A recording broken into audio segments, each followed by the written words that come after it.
मौसम बदल रहे हैं, सरसब्ज पेड़ जिनके साये में जल रहे। वादा किया था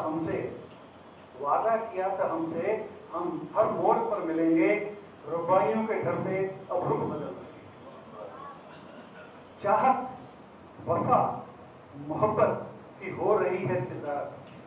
देखिए जिंदगी की हकीकत है ये जो इन्होंने बयान की है, और ये पन्ना खुला और ये पन्ना मैं आपके सामने पेश कर रहा हूँ।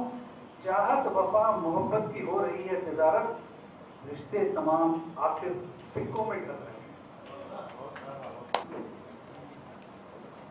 मंच पे हिंदी साहित्य के महारथियों के बीच में मैंने जब अपने आप को पाया तो मुझे लगा शायद देवी नागरानी जी ने ये सोचा होगा कि कुछ रचने वाले हैं साहित्य को, कुछ पढ़ने वाले, कुछ तो इनको भी बिठा दिया जाए।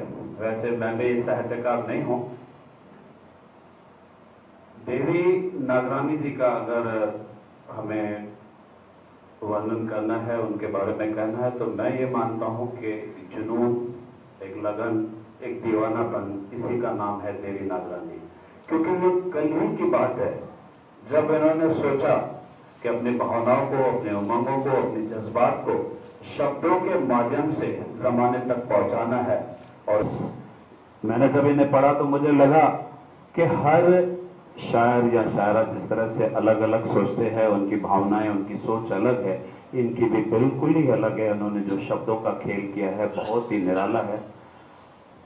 कल तक मुझे ये मालूम था, जब मैंने वो संभाला, कहते हैं कि भाई शमा का परवाना दीवाना होता है, ये सभी ने सुना है, सभी कहते हैं कि परवाना जो है शमा के ऊपर दीवाना होता है, शमा की तरफ जाता है मोहब्बत के लिए, वो उसे जला देती है। हर शायर ने, हर लेखक ने इसको कहा है और काफ़ी समय से चले आ रहा है। जब तक मैंने शादी पिक्चर नहीं देखी थी तब तक यही भ्रम था मेरे दिल में। शादी में शकील साहब ने एक कव्वाली लिखी है जिसमें उन्होंने कहा है कि तुम्हें जो यकीन ना आए तो सबूत लीजिए, शमा दिन को जले मैं तो जाता नहीं, मैं तो आशिक हूँ रात की स्याही का।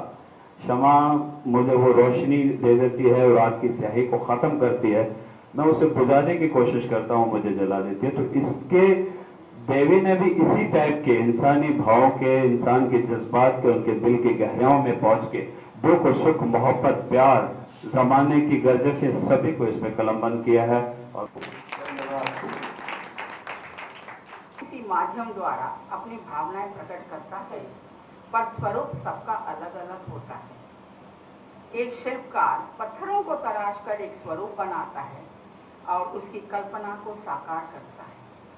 चित्रकार तूलिका पर रंगों के माध्यम से अपने सपनों को साकार करता है और एक कवि अपनी निशब्द सोच, शब्दों का आधार लेकर जब कागज पर कलम को चलाता है तो वो शब्द बोलने लगते हैं, वो चलने लगते हैं और वही गजल गीत बन जाते हैं।